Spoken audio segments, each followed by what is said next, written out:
Comforter revival ministries வழங்கும் இன்றைய ஆத்தும ஆகாரம்.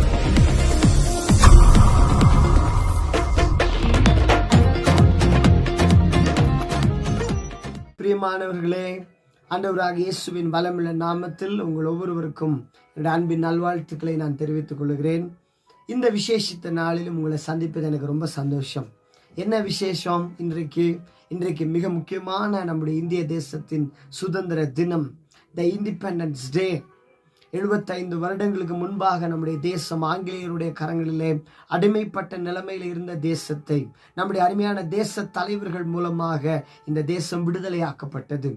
நம்முடைய ஆண்டவர் கூட அவர் விடுதலையின் நாயகர் என்று அழைக்கப்படுகிறவராக இருக்கிறார். பெர்க்மன் ஐயா கூட பாடுறாங்களே, விடுதலை நாயகன் வெற்றியை தருகிறார், எனக்குள்ள வந்து விட்டார். என்ன ஒரு ஆனந்தம்! அந்த விடுதலை நாயகராம் இயேசு இன்றைக்கு உங்களை சந்திக்க இன்றைக்கே இறங்கி வருகிறார். இன்றைக்கு நமக்கு கூட ஒரு விடுதலை வேணும்ல. நம்முடைய தேசம் விடுதலையானது போல நமக்கு கூட ஒரு விடுதலை வேணும். ஏன்னா நம்ம அநேகர் பாவத்தில் அடிமைப்பட்டவர்களாக இருக்கிறோம், சாபத்தில் அடிமைப்பட்டவர்களாக இருக்கிறோம், வியாதியில் அடிமைப்பட்டவர்களாக இருக்கிறோம், ஏதோ ஒரு காரியத்தில் ஒரு அடிமைப்பட்ட ஒரு சூழ்நிலையில் இருக்கிறோம். Who will deliver me? யார் என்னை இந்த காரியத்திலிருந்து விடுதலை ஆக்குவார் என்கிற கேள்விக்குறியோடு பல மனிதர்கள் வாழ்ந்து கொண்டிருக்கிறதை நம்ம பார்க்கிறோம். ஆனா நம்முடைய ஆண்டவர் எதற்காக இந்த பூமிக்கு வந்தார்? ஏசாயா தீர்க்கதரிசன புஸ்தகத்துல நம்ம வாசிக்கிறோம், கர்த்தராகிய தேவனுடைய ஆவியானவர் என்மேல் இருக்கிறார், சிறுமைப்பட்டவர்களுக்கு சுவிசேஷத்தை அறிவிக்க என்னை அபிஷேகம் பண்ணினார், கட்டுண்டவர்களுக்கு விடுதலையை கூற என்னை அபிஷேகம் பண்ணியிருக்கிறார் என்று சொல்லி நம்முடைய அருமை ஆண்டவரை குறித்த தீர்க்க தரிசனங்கள் அதில் எழுதப்பட்டிருக்கிறது. ஆம், அவர் கட்டுண்டவர்களுக்கு விடுதலை கொடுக்கிற ஒரு தேவனாய் இருக்கிறார். நம்முடைய தேவன் மாத்திரமல்ல, ஒரு தனிப்பட்ட நபருக்கு தேவன் மாத்திரமல்ல, அவர் தேசங்களின் தேவன் என்று அழைக்கப்படுகிறார். அதனாலதான் இன்றைய ஆத்துமாகாரத்துல யோவேல் 2:21 நம்ம தியானிக்க போறோம். அதுல ஆண்டவர் என்ன சொல்றாரு அப்படின்னு கேட்டீங்கன்னா, தேசமே பயப்படாதே, கர்த்தர் பெரிய காரியங்களை செய்வார். தேசமே பயப்படாதே, கர்த்தர் பெரிய காரியங்களை செய்வார். இது ஒரு தனி நபருக்கான வாக்குத்தத்தம் மாத்திரமல்ல, நம்முடைய தேசத்துக்கும் உரிய ஒரு வாக்குத்தத்தம். நம்முடைய இந்திய தேசமானது பறந்து விரிந்த ஒரு தேசமாக இருக்கிறது. இந்த இந்திய தேசம் மிகவும் ஸ்பெஷலான தேசம். ஏன்னு கேட்டீங்கன்னா, நம்ம பைபிள்ல கூட எஸ்தர் 1வது அதிகாரத்துல இந்தியா என்கிற பெயர் எழுதப்பட்டிருக்கிறது. அப்போ பைபிள்லயே எழுதப்பட்ட பெயர்னா எவ்வளவு ஸ்பெஷலா இருக்கும் பாருங்க. ஆண்டவர் ஒரு காரணம் இல்லாம நம்மள இந்த இந்திய தேசத்துக்குள்ள கொண்டு வந்து வைக்கல. இந்திய தேசத்துல இருந்து தான் எழுப்புதல் வரும் என்று சொல்லி தீர்க்கதரிசிகளால் உரைக்கப்பட்டிருக்கிறது. இன்றைக்கும் நிறைவேறி கொண்டிருக்கிறது. அந்த எழுப்புதலுக்கு அடையாளம் தான் இன்றைய ஆத்துமாகாரமும். இந்த இன்றைய ஆத்துமாகாரத்தை பார்க்கிற நீங்களும் எழுப்புதலுக்காக தெரிந்து கொள்ள அழைக்கப்பட்டவர்கள். ஹல்லேலூயா. அப்ப ஆண்டவர் சொல்றாரு, தேசமே பயப்படாதே. இன்றைக்கு தேசத்துல பாருங்க, பலவிதமான பயத்துக்குரிய காரியங்கள் தான் நடந்து கொண்டிருக்கிறது, பயப்படுத்தக்கூடிய காரியங்கள் தான் நடந்து கொண்டிருக்கிறது. ஆனா ஆண்டவர் சொல்றாரு, தேசத்தை பார்த்து, தேசமே பயப்படாதே, நீ மகிழ்ந்து களிக்கூறு, நான் பெரிய காரியங்களை செய்வேன். Hallelujah. Do not be afraid, land of Judah. Be glad and rejoice. Surely the Lord has done great things. உங்களை பார்த்து ஆண்டவர் சொல்றாரு, மகனே, இந்த தேசத்துல நீதானே வாழ்ற. அப்ப இந்திய தேசத்தை ஆசீர்வதிச்சா அந்த ஆசீர்வாதம் யாருக்கு வரும்? அங்க இருக்கிற ஒவ்வொருத்தருக்கும். இந்திய தேசத்துல இருக்கிற சுமார் 139 கோடி ஜனங்கள் இருக்கிறாங்கன்னு சொல்றாங்க. அத்தனை கோடி மக்களுக்கும் அந்த ஆசீர்வாதம் போய் சேரும். இன்றைக்கு ஆண்டவர் நம்முடைய தேசத்துல பெரிய காரியங்களை செய்வார். அது மாத்திரமல்ல, உங்க குடும்பத்திலையும் உங்க தனிப்பட்ட வாழ்க்கையிலையும் கர்த்தர் பெரிய காரியங்களை செய்கிறேன்னு சொல்லி ஆண்டவர் இன்றைக்கு வாக்கு பண்ணுகிறார். என கருமையான தேவனுடைய பிள்ளைகளே, நம்முடைய ஆண்டவர் நம்முடைய தேசத்தை விடுதலையாக்குறேன்னு சொல்லி வாக்கு பண்ணியிருக்கிற தேவன் நம்மையும் விடுதலையாக்க அவர் இன்றைக்கு ஆயத்தமாயிருக்கிறார். நமக்கும் பெரிய காரியங்களை செய்ய அவர் ஆயத்தமாயிருக்கிறார். ஆனா நம்ம என்ன செய்யணும் தெரியுமா? அதுக்காக ஜெபிக்கணும். ஏன்னா நீங்களும் நானும் அவருடைய நாமம் தரிக்கப்பட்டவர்களாக இருக்கிறோம். 2 நாளாகமம் 7:14 நம்ம பார்க்கிறோம், என் நாமம் தரிக்கப்பட்ட என் ஜனங்கள் தங்களை தாழ்த்தி ஜெபம் பண்ணும்போது நான் அவருடைய ஜெபத்தை கேட்டு, சாதாரண ஒருத்தருக்கு இல்ல, தேசத்துக்கே சேமத்தை கொடுப்பேன்னு சொல்லியிருக்கிறார். உங்களுடைய ஜெபம் எவ்வளவு பவர்ஃபுல் தெரியுமா? உங்களுடைய பிரேயர் எவ்வளவு ப்ரீஷியஸ் தெரியுமா? உங்களுடைய ஜெபத்தை கேட்டு ஆண்டவர் தேசத்தையே சுகமாக்குறார். இன்னைக்கு நம்முடைய தேசம் பலவிதமான காயங்களால் நிறைந்ததா இருக்கிறது, பலவிதமான பிரச்சனைகளால் நிறைந்திருக்கிறதா இருக்கிறது.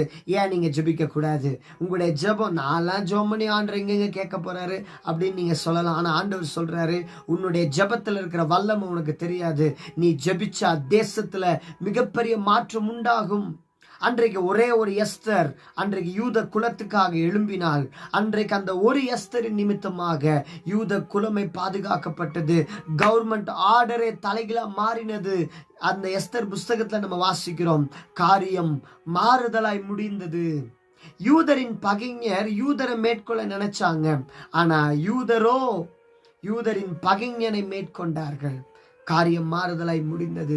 நம்முடைய தேசத்தை கூட பல பகைஞர் மேற்கொள்ளும்படியாய் நினைத்திருக்கிறாங்க. ஆனா ஒருவரும் நம்முடைய தேசத்தை மேற்கொள்ள முடியாது. ஏன்னா நம்முடைய தேசத்தின் தலைவர்கள் வேற ஒருத்தரா இருக்கலாம். இந்த தேசத்தின் உண்மையான தலைவர் நம்முடைய ஆண்டவராக இயேசு கிறிஸ்து.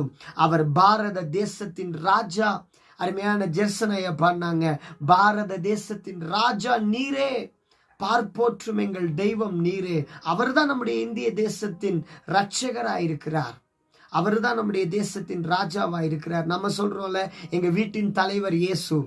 வீட்டுக்கு மட்டும் தலைவர் இல்லை, நம்ம நாட்டுக்கே தலைவர் இயேசு தான். அவருடைய கண்ட்ரோல்ல தான் நம்முடைய தேசம் இருக்கிறது. அவர் அலோவ் பண்ணாம ஒரு அணுவும் அசையாது. எனக்கு அருமையான தேவ பிள்ளைய, but he expect your prayer. உங்களுடைய ஜெபத்தை ஆண்டவர் எதிர்பார்த்து கொண்டிருக்கிறார்.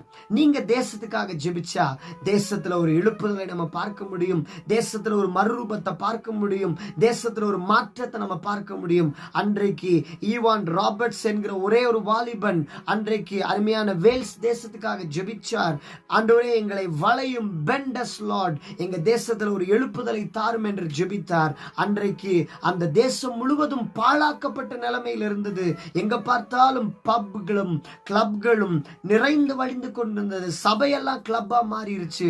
அவர் அதை பார்த்து பார்த்து கண்ணீரோடு ஜெபித்தார். நடந்தது என்ன தெரியுமா? ஒரு நாள் 2 நாள் ஜெபிக்கல, 15 வருடங்களாய் அந்த வாலிப சகோதரன் ஜெபித்தார். கர்த்தர் அந்த ஜெபத்தை கேட்டார், அந்த மகனை எழுப்பினார்.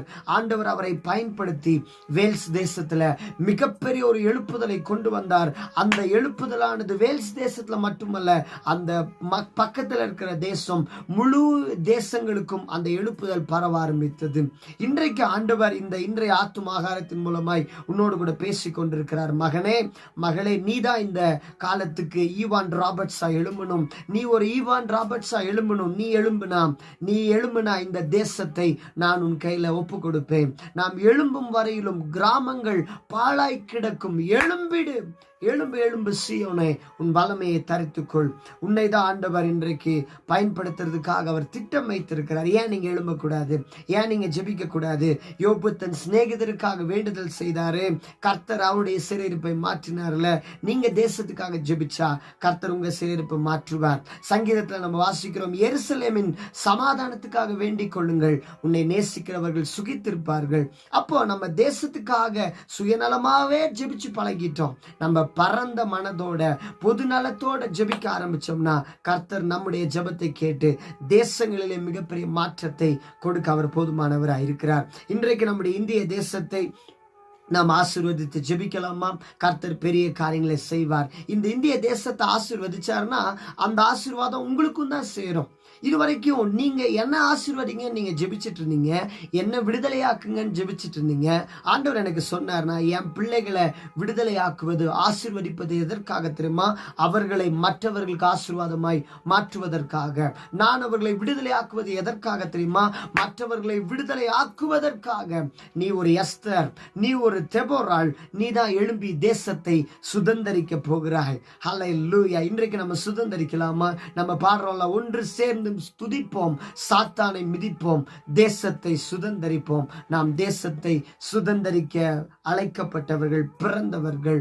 அன்பின் ஆண்டவரே, இந்த அருமையான இந்த நல்ல நாளுக்காக நன்றி.